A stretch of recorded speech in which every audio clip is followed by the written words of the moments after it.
Hello नमस्ते दोस्तों, मेरा नाम है अतुल और एक बार फिर से मैं हाजिर हूँ इस सीरीज में जिसका नाम है पर्यावरण की पुस्तकें। तो आज जिस किताब के बारे में हम चर्चा करने जा रहे हैं, जिसका रिव्यू करेंगे एक तरह से, वो किताब है ये। जैसा कि आप देख सकते हैं, इस किताब का नाम है उपभोग की लक्ष्मण रेखा पर्यावरण के नज़रिए से, और इस किताब के लेखक हैं रामचंद्र गुहा जी। तो सबसे पहले जानेंगे थोड़ा सा इसके लेखक के बारे में और फिर समझेंगे कि ये किताब जो है क्या कहना चाहती है, इसमें क्या है। दरअसल ये जो किताब है वो मूल रूप से इंग्लिश में लिखी गई है, और ये जो इंग्लिश में किताब लिखी गई है उसका नाम है how much should a person consume. मतलब एक इंसान को कितना ज़्यादा कंज्यूम करना चाहिए, कितना उपभोग करना चाहिए। तो इसके जो लेखक हैं रामचंद्र गुहा, वो बहुत जाने माने आधुनिक भारत के इतिहासकार हैं, और विशेष तौर पर इन्वायरमेंटल जो हिस्ट्री है, पर्यावरण से जुड़े हुए जो इतिहास है, पारिस्थितिकी से जुड़े हुए जो इतिहास है, उस पर इनका गहरा काम है। इनकी एक और किताब है ग्लोबल हिस्ट्री ऑफ इन्वायरमेंटलिज्म। इसके अलावा ये किताब है, और इसके अलावा भी 2-3 और किताबें हैं जो माधव गौडगिल जी के साथ आई है इनकी किताब। तो इनकी जो पीएचडी है और जो इनका सारा काम है वो चिपको आंदोलन से भी जुड़ा रहा है। इसके अलावा जो अमेरिका या दूसरे यूरोप के देशों में जो पर्यावरण से जुड़े आंदोलन हुए या पर्यावरण से जुड़ी हुई जो भी हरकतें हुई 20वीं सदी में, उससे जुड़े हुए चीज़ें इन्होंने दर्ज किया है। तो ये किताब अब स्टार्ट करते हैं। ये किसके बारे में बात करती है थोड़ा समझ लेते हैं। उपभोग की लक्ष्मण रेखा पर्यावरण के नज़रिए से। उपभोग का मतलब कंज्यूम करना, कंज्यूमरिज्म। तो अभी उपभोक्तावाद का समय कई लोग कहते हैं कि चल रहा है, लोग उपभोग ज़्यादा से ज़्यादा चीज़ें करते हैं और उस हिसाब से वो लाइफ स्टाइल अपनी जीते हैं। और इस पूरी दुनिया में जो उपभोग का एक तरह से सिंबल है, पूरे उपभोग के लिए जो प्रेरणा है, वो है यूरोपीय और अमेरिकी जीवन। लोग अमेरिका का जीवन देखते हैं, जो बाकी दुनिया के देश हैं, या यूरोप का जीवन देखते हैं और सोचते हैं कि हमें भी ऐसा अच्छा जीवन मिले, इतना उपभोग करने की हमारी सीमा हो, इतना हम खर्च कर सकें। तो इसमें ये बुनियादी सवाल उठाया गया है कि इसकी क्या कोई लक्ष्मण रेखा है, या सभी लोग एक तरह से जी सकते हैं जैसा कोई अरबपति जीता है, या कोई पहली दुनिया फर्स्ट वर्ल्ड कंट्री में जीने वाला व्यक्ति कोई जैसा जीवन जीता है, वैसा जीवन क्या हर कोई अफोर्ड कर सकता है। अफ्रीका के जो लोग हैं या एशिया के जो लोग हैं, क्या वो वैसा जीवन अफोर्ड कर सकते हैं जैसा एक अमेरिकी व्यक्ति करता है, या फिर इस उपभोग की कोई लक्ष्मण रेखा भी है, कोई एक लिमिट भी है। लिमिट है इस ग्रोथ की और इस पूरे कंज्यूमरिज्म के कल्चर की। और यदि वो ग्रोथ क्रॉस करती है, वो जो लिमिट है वो क्रॉस होती है, अगर हम वैसा बनने की कोशिश करते हैं जैसा कि आज अमेरिका या यूरोप है, तो उसकी कीमत क्या होगी, वो फिजिबल होगा भी कि नहीं होगा, और अगर फिजिबल होगा तो उसकी कास्ट क्या होगी, वो किन कीमतों पर होगा। तो ये है, और इसके जो चैप्टर्स हैं उसके बारे में बात करें। उसके पहले एक छोटी सी बात मैं बता दूं। जैसे आज का उदाहरण ले लें। 2-3 दिन पहले अभी NFHS यानी कि नेशनल फैमिली हेल्थ सर्वे 5 आया है, जो 2019 से 21 के बीच में भारत सरकार ने सर्वे किया है। उस सर्वे में पता चलता है कि भारत में सिर्फ 7.5% यानी 7.5% लोग नहीं बल्कि 7.5% परिवार कार रखते हैं। और उन 7.5% परिवार जो कार रखते हैं, उसके वजह से मतलब आप देखिए कि कितना ज़्यादा ट्रैफिक की समस्या है। तो अगर ये आंकड़ा बढ़ता है, अगर किसी यूरोप के देश के अनुसार या US के देश के अनुसार जाता है, तो सड़कों की क्या स्थिति होने वाली है और हम कितनी सड़कें बनाएंगे। क्योंकि शहर के एक बड़े हिस्से पर ऑलरेडी बहुत ज़्यादा सड़क बन चुकी है। अगर दिल्ली की बात करें तो उसके लगभग 21-22% हिस्से पर पहले से सड़कें बन चुकी हैं। तो आप कितनी सड़कों की चौड़ाई बढ़ा सकते हैं। तो इस तरीके से और भी चीज़ें हैं। तो एक मैंने उदाहरण बताया कि कैसे अगर आप किसी दूसरे को कॉपी करते हैं बिना अपने संदर्भ को समझे हुए, अपनी कमजोरियों को समझे हुए, तो वो किस दिशा में आपको लेकर जा सकता है। अब इसमें बात करते हैं जो चैप्टर्स हैं। पहला चैप्टर है अंधराष्ट्र विहीन इतिहास, दूसरा टिकाऊपन का भारतीय रास्ता, तीसरा 3 पर्यावरणवादी यूटोपिया, चौथा वन में लोकतंत्र, पांचवा वन में निरंकुशता, छठा लुई ममफोर्ड की ऐतिहासिक सामाजिक परिस्थितिकी, सातवां चंडी प्रसाद भट्ट की हाशियाई सामाजिक परिस्थितिकी, 8वां माधव गाडगिल की लोकतांत्रिक सामाजिक पारिस्थितिकी और 9वां उपभोग की लक्ष्मण रेखा। तो ये जो है यहाँ से शुरू होती है किताब। पहला जो इसमें एक एक चैप्टर है उनके बारे में थोड़ा थोड़ा सा समझते जाते हैं और उसके बाद से हम समझ पाएंगे कि ये किताब क्या कहना चाहती है। तो पहला जो इसका चैप्टर है अंधराष्ट्र विहीन इतिहास। तो जो पर्यावरण का इतिहास है इसमें वो बताना चाहते हैं, और इसका जो वर्तमान में भी जो इसकी थ्योरीज हैं वो हाइपर नेशनलिज्म के जो सत्य हैं, जो सिद्धांत हैं, उसको ये नहीं मानती। उसके परे जाकर के ये सारे जो सिद्धांत है पर्यावरण के वो देखती है। हाइपर नेशनलिज्म पहले साम्राज्यवाद की शक्ल में आया, आज भी बहुत सारी जगहों पे देखने को ये मिल जाता है और लगभग ज़्यादा ही देशों में देखने को मिलता है कि हाइपर नेशनलिज्म का एक तरीके से बोलबाला हो जाता है।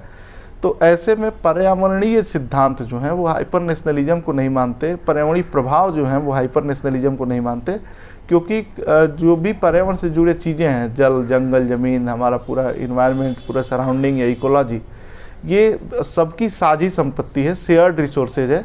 इस पे अगर कोई दिक्कत होगी, कोई समस्या आएगी तो इसका जो एक तरीके से परिणाम होगा वो भी सबको ही भुगतना पड़ेगा। तो ये ऐसा नहीं है कि कोई दो देश आपस में लड़ रहे हो या दो देश आपस में कोई तनाव की स्थिति में हो। ये शेयर्ड रिसोर्सेज हैं, इसमें शेयर्ड रिस्पॉन्सिबिलिटी है और इसके शेयर्ड कंसिक्वेंसेज होंगे, मतलब कि सामूहिक परिणाम आपको पूरे मानवता को झेलना पड़ेगा। तो इसके जो सिद्धांत है पर्यावरण के वो भी आपको ऐसा देखने को मिलेगा कि अंधराष्ट्रवाद के परे जाकर के इसमें सिद्धांत आपको देखने को मिलेंगे। दूसरी इसमें इम्पॉर्टेंट चीज़ इन्होंने जो बताई है कि सभी तरह की संस्कृतियाँ और विशेष तौर पर भारतीय संस्कृति इस समय ऐसा कहती है कि हमारी जो संस्कृति है वो प्राचीन संस्कृति वो पर्यावरण से सीधे सीधे जुड़ी हुई रही है। चाहे वो हमने एक तरीके से पंचतत्व देखा मनुष्य के शरीर के अंतर्गत, या फिर बाकी जो जल, जंगल, ज़मीन के बाकी कई सारे अवयव ऐसे हैं जिनकी हम पूजा करते रहे हैं। तो उसके बारे में इन्होंने कहा है कि ये दरअसल बाकी संस्कृतियों में भी रहा है, दूसरे देश, क्योंकि अभी जो हम इन्वायरमेंटलिज्म का जो फिनोमिना देखते हैं या जो इन्वायरमेंट का क्राइसिस देखते हैं वो कोई प्राचीन क्राइसिस नहीं है, वो क्राइसिस पिछले 200 सालों का है, वो औद्योगिक क्रांति के बाद का क्राइसिस है। तो अगर आप 2000 साल पहले का कोई टेक्स्ट उठा लें किसी भी धर्म का, किसी भी मिथिकीय किताब का, और आप कहें कि ये तो पर्यावरण का फ्रेंडली है, तो ठीक है, वो समाज के लिए एक मदद हो सकती है, लेकिन जो आधुनिक पर्यावरण क्राइसिस है उसका उससे कोई लेना देना नहीं है। तो ये भी बताते हैं इसमें वो कि जो आधुनिक इन्वायरमेंटल क्राइसिस है या इन्वायरमेंटल प्रॉब्लम्स है वो दरअसल आधुनिक सभ्यता की समस्याओं की देन है। तो ये है पहला चैप्टर। इसके बाद जो दूसरा चैप्टर है टिकाऊपन का भारतीय रास्ता। इसमें आपको जो है आपको चिपको के उदाहरण मिलेंगे। चिपको के पहले के 1930 के दौर में भी कई सारे लोग मिलेंगे जिन्होंने कि पर्यावरण को लेकर काम किया, और महात्मा गांधी भी उनमें से एक है। और महात्मा गांधी के बारे में ये लिखते हैं कि जो है महात्मा गांधी ने वार्न किया था एक बार भारत को कि अगर आज़ादी के बाद भारत इंग्लैंड या अमेरिका या यूरोप के किसी दूसरे देश के रास्ते पर चला तो उसकी स्थिति ठीक नहीं होगी, क्योंकि वो जो जितने भी देश हैं यूरोप और अमेरिका के विकसित देश हैं जो वो एक्सप्लॉयटेशन के बेस पे उनकी सारी इकोनॉमी बनी हुई है। उन्होंने सारे दुनिया से पैसा लूटा शोषण करके, और सारे रिसोर्स का उन्होंने एक्सप्लॉयटेशन किया, कैपिटल का किया और लेबर का किया, और उसके सहारे वो उनकी पूरी औद्योगिक क्रांति और उसके बाद का समय जो डेवलपमेंट का था वो विकसित हुआ। तो भारत या कोई दूसरा विकासशील देश यदि उस रास्ते पर चला तो उसके पास एक्सप्लॉयट करने के लिए उतनी जगह है नहीं, तो वो अपने लोगों को ही उसे एक्सप्लॉयट करना पड़ेगा। तो आज ऐसी देखने को भी स्थिति मिलती है कि कई बार बड़े शहर छोटे शहरों को या जंगलों को या गांव के लोगों को एक्सप्लॉयट करते हुए दिखाई देते हैं। इसमें कई सारे ऐसे नाम मिलेंगे जो कि आमतौर पर हमें नहीं पता होते हैं। एक इसमें व्यक्ति हैं राधा कमल मुखर्जी, ये लखनऊ यूनिवर्सिटी के व्यक्ति थे और 1930 के आसपास ये इनका बहुत अच्छा काम है इकोलॉजी को लेकर, अपने समय से आगे का काम है। इसके अलावा जो है और भी 2-3 लोगों का इसमें बहुत अच्छे से जिक्र है कि किस तरीके से उस समय जो पर्यावरण की पहली वेव एक तरीके से जो विकसित हो रही थी 1930 में, उसका भारत में क्या इम्प्लीकेशन था, भारत में उसका क्या प्रभाव पड़ा और भारत में वो किस तरह से विकसित हुई। तो ये है भारत का जो भारतीय परिप्रेक्ष्य टिकाऊपन का रास्ता, सस्टेनेबल तरीका। और इसमें एक और इम्पॉर्टेंट चीज़ है जो बाद में बताते हैं कि जो भारतीय रास्ता है वो दरअसल इन्वायरमेंटलिज्म ऑफ द पुअर है, मतलब गरीब लोगों का पर्यावरणवाद। तो ये समाज का सबसे वंचित तबका जीने की राह बताता है कि किस तरह से आप प्रकृति के साथ सामंजस्य बिठा कर अपनी ज़िंदगी को बेहतर बना सकते हैं। फिर वो चाहे चिपको आंदोलन हो या बाकी दूसरे राज्यों से जल जंगल ज़मीन से जुड़े हुए आंदोलन हो, या फिर गांव में भारतीय किसान का रास्ता हो जो कि बहुत ही कम कार्बन उत्सर्जन आज भी करते हैं और एक अच्छी खुशहाल ज़िंदगी वो जीते हैं। तो ये जो रास्ता है वो वायलेंस का रास्ता नहीं है, ये सस्टेनेबिलिटी का रास्ता है, ये बहुत ही प्रकृति के साथ एक तरीके से हार्मोनी बना के रहने का रास्ता है। और यूरोप के देशों के विपरीत जो भारतीय पर्यावरणवाद है वो सोशल जस्टिस और इन्वायरमेंटलिज्म ऑफ द पुअर और सबसे वंचित तबके के अस्तित्व से, सर्वाइवल से जुड़ा हुआ है। ये किसी लग्जरी से या फिर अर्बन मिडिल क्लास से उत्पन्न हुई फिनोमिना नहीं है। तो ये है दूसरा चैप्टर। तीसरा इसमें जो चैप्टर है 3 पर्यावरणवादी यूटोपिया। इसमें वो 3 इन्वायरमेंट के जो है एग्जाम्पल देते हैं और वो बताते हैं कि तीनों में कैसे अपनी अपनी कमियां हैं। तो ये बहुत लंबा चैप्टर है। इसमें ये आप समझिए कि कोई भी दुनिया का जो पर्यावरणवादी चिंतन है, चाहे वो भारत का हो, चाहे यूरोप का हो, या फिर बाकी दूसरे देश हैं, अफ्रीका के देश हैं या फिर बाकी देश हैं, उनमें अपनी कमियां हैं उनकी, वो अपने आप में कोई भी परिपूर्ण नहीं है। तो ये है तीसरा चैप्टर। इसके बारे में बहुत डिटेलिंग में दिया है। अगर आप इकोलॉजी के स्टूडेंट हैं और रिसर्च लेवल का आपको मटेरियल चाहिए तो इससे आपको मिल सकता है। चौथा जो इसमें चैप्टर है वो है वन में लोकतंत्र, और 5वां चैप्टर है वन में निरंकुशता। तो ये जो दोनों चैप्टर हैं ये जंगल में रहने वाले लोगों के अधिकारों से संबंधित हैं और ये इसमें बताते हैं कि किस तरीके से ये लोग वहाँ पे लोकतांत्रिक तरीके से रहते हैं और किस तरीके से प्रकृति से वो जुड़े हुए हैं। और 5वां जो चैप्टर है इसमें वो बाहर के लोगों का जब उसमें प्रवेश होता है और किस तरीके से एक्सप्लॉयटेशन होता है, रिसोर्सेज लाए जाते हैं ताकि बाहरी ज़रूरतों को पूरा किया जा सके, इसके बारे में है ये। फिर जो छठा, 7वां और 8वां चैप्टर है ये तीनों 3 व्यक्तियों के इसमें नाम लेते हैं और इन तीनों व्यक्तियों के बारे में मैं बताता हूँ और उनका विचार क्या था वो बताता हूँ। तो जो छठा चैप्टर है लुईस ममफोर्ड की ऐतिहासिक सामाजिक परिस्थितिकी। लुईस ममफोर्ड कौन थे? ये अमेरिका के रहने वाले एक इकोलॉजी के राइटर थे, हिस्टोरियन भी थे और इन्होंने द सिटी नाम की एक किताब लिखी है 1960 के आसपास में और बहुत ही ये इकोलॉजी के शुरुआती लेखकों में से थे। और इन्होंने बताया कि कैसे जो है सोशोलॉजी और इकोलॉजी दोनों जुड़ा हुआ है, उसके प्रभाव इन्होंने बताया। और द सिटी किताब में ये एक जगह लिखते हैं कि जैसे हम आज के डेट में रोड पे भीड़ जब बढ़ती है, ट्रैफिक बढ़ता है, तो हम रोड को चौड़ा कर देते हैं और फिर जब चौड़ा करते हैं तो फिर भीड़ बढ़ जाती है और ज़्यादा भीड़ बढ़ जाती है। तो इन्होंने कहा है कि ट्रैफिक कंजेस्शन को कंट्रोल करने के लिए, यानी ट्रैफिक जाम को कंट्रोल करने के लिए नई ट्रैफिक लेन बनाना ठीक वैसे ही है जैसे आप मोटापे को कंट्रोल करने के लिए अपने बेल्ट का साइज़ बड़ा कर लो। इन दोनों से ही कोई लाभ नहीं मिलता है। तो इन्होंने बताया कि किस तरीके से जो ट्रैफिक का जो कंजेशन है, जाम है, उसको अगर आप नई ट्रैफिक लेन्स बनाते हैं तो उससे कोई लाभ खास नहीं मिलता है। उसका कारण ये है कि कारों की संख्या और ज़्यादा बढ़ जाती है। इसके अलावा जो है इकोलॉजी पे इन्होंने और भी बहुत गहरा काम किया है। तो इनकी पूरी जो रिसर्च की जो आइडियोलॉजी है और रिसर्च का जो तरीका है वो इस चैप्टर में दिया हुआ है। 7वां चैप्टर है चंडी प्रसाद भट्ट के बारे में। और चंडी प्रसाद भट्ट चिपको आंदोलन से जुड़े हुए व्यक्ति रहे हैं शुरुआत से ही और चिपको के एक प्रमुख आंदोलनकारियों में से एक हैं। तो इनका जो संगठन है वहाँ पे किस तरीके से काम करता है, किस तरह जो हम बड़ी किताबों में जो चीज़ें लिख देते हैं कि स्त्री सशक्तिकरण और दूसरी जो कमज़ोर जातियाँ हैं उनका सशक्तिकरण या फिर धार्मिक भेदभाव को ख़त्म करना, सामाजिक भेदभाव को ख़त्म करना, तो वो सारी चीज़ें ये लोग न सिर्फ जल जंगल ज़मीन को बचाते हैं बल्कि इन सारी चीज़ों का समायोजन भी इनके काम में देखने को मिलता है और ये सारी चीज़ों को समायोजित करके अच्छे से उत्तराखंड में काम करते हैं। चंडी प्रसाद भट्ट जो है वो चिपको के आंदोलन को न सिर्फ विरोध तक सीमित रखते हैं, बल्कि वो एक बेहतर विकल्प देने का, एक जीवन शैली देने का काम करते हैं। और यह बताते हैं कि जो भारतीय पर्यावरण आंदोलन है वो सिर्फ विरोध पर टिका हुआ नहीं है, उसके पास विकल्प देने की भी क्षमता है, उसके पास रचनात्मक कार्य करने की भी क्षमता है।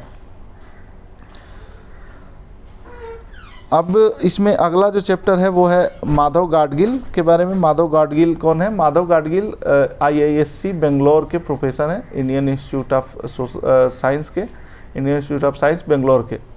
और ये इंडिया में सबसे अच्छे जो इकोलॉजी पे काम करने वाले लोग हैं उनके बारे में है इनका।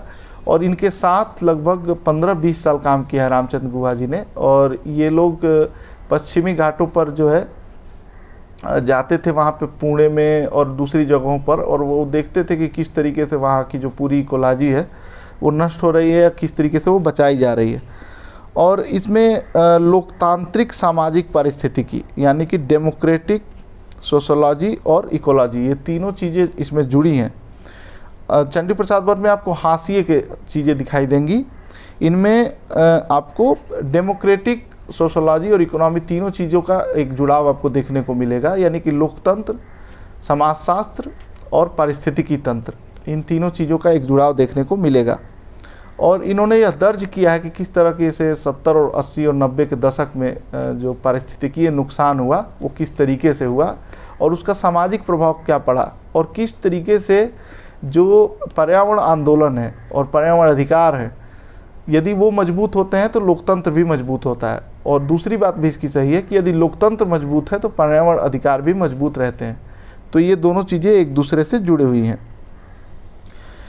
ये है 8वां चैप्टर। और अंतिम जो इसका चैप्टर है उपभोग की लक्ष्मण रेखा, तो ये सबसे इम्पॉर्टेंट चैप्टर है, ये सारे चैप्टरों का सार है। इसमें बताते हैं कि कंज्यूमरिज्म की लिमिटेशन क्या है, कैसे एक मुझे बार बार याद आती है कि दिनकर साहब की एक लाइन है कि इतना कुछ है भरा धरा के भीतर, कि अगर धरा के भीतर इतनी सारी संपदा पड़ी हुई है कि उसको हम बाहर ला सकते हैं और सब लोग धनवान हो सकते हैं, सब एक जैसे हो सकते हैं। तो एक जैसे होने के लिए दरअसल धरा के भीतर की चीज़ों को बाहर लाने की ज़रूरत नहीं है, चीज़ों के बंटवारे को ठीक करने की ज़रूरत है। क्योंकि जो संसाधन ऑलरेडी बाहर निकल गए हैं, जिनका एक्सप्लॉयटेशन हो चुका है, जितनी बिजली बन चुकी है, जितना सोना बन चुका है, या जितनी कोई भी चीज़ प्रोड्यूस हो चुकी है, क्या उसका बंटवारा ठीक ठाक है? क्योंकि समस्या संसाधनों की नहीं है, संसाधनों की कमी की समस्या नहीं है, समस्या है इक्विटेबल डिस्ट्रीब्यूशन की, समतापूर्ण बंटवारे की। और जब तक समतापूर्ण बंटवारा नहीं होता तब तक ये चीज़ इंश्योर नहीं होगी। दूसरी चीज़ क्या है कि यह अक्सर कहा जाता है कि जो छोटे हमारे शहर हैं वो दिल्ली, कलकत्ता, मुंबई जैसा बनना चाहते हैं, और हमारे जो दिल्ली, कलकत्ता, मुंबई हैं वो कई बार जोश में कहते हैं कि हम लंदन जैसा, न्यूयॉर्क जैसा बनना चाहते हैं। तो ये जो सारा साइकिल है इस पर भी ये सवाल करते हैं और कहते हैं कि क्या यह संभव है? और ये पर्यावरणीय दृष्टि से पूछते हैं, आर्थिक दृष्टि से नहीं, सामाजिक दृष्टि से भी नहीं। पर्यावरण की जो सीमाएं हैं, पारिस्थितिकी की जो सीमाएं हैं, क्या यह उसकी इजाज़त देती हैं कि हम इतना ज़्यादा डेवलप कर लें या इतना ज़्यादा रिसोर्सेज इकट्ठा कर लें कि दुनिया का हर व्यक्ति इतना कंज्यूम करे जितना एक आज अमेरिकी करता है या इतना एक यूरोपीय व्यक्ति करता है? तो इसका ये जवाब देते हैं कि ऐसा संभव नहीं है। और अगर ऐसा होता है तो पूरी तरह संसाधन नष्ट हो जाएंगे, मानव सभ्यता खतरे में आ सकती है, क्योंकि पारिस्थितिकी में बाकी जीव जंतु भी हैं। तो ये थी ये किताब उपभोग की लक्ष्मण रेखा। ये बहुत ही अच्छी किताब है और आज का जो ग्लोबलाइजेशन है उसके खिलाफ नहीं मैं कहूँगा, बल्कि उसके समालोचना करती है ये किताब। और ये एक विकल्प का रास्ता पूछती है, सवाल पूछती है कि इसकी जो बुनियादी खामियां हैं उसकी तरफ हमें ध्यान देना होगा। तो ये आप किताब अगर आपने भी पढ़ी हो तो आप कुछ बताएं इसके बारे में जो हम नहीं समझ पाए, नहीं बता पाए। इसके अलावा यदि कोई पर्यावरण की दूसरी किताब आपने पढ़ा हो जिसके बारे में कि आप चाहते हो कि हम चर्चा करें, उसे पढ़ें, तो उसके बारे में भी हमें कमेंट करके ज़रूर बताएं। आप सबका धन्यवाद।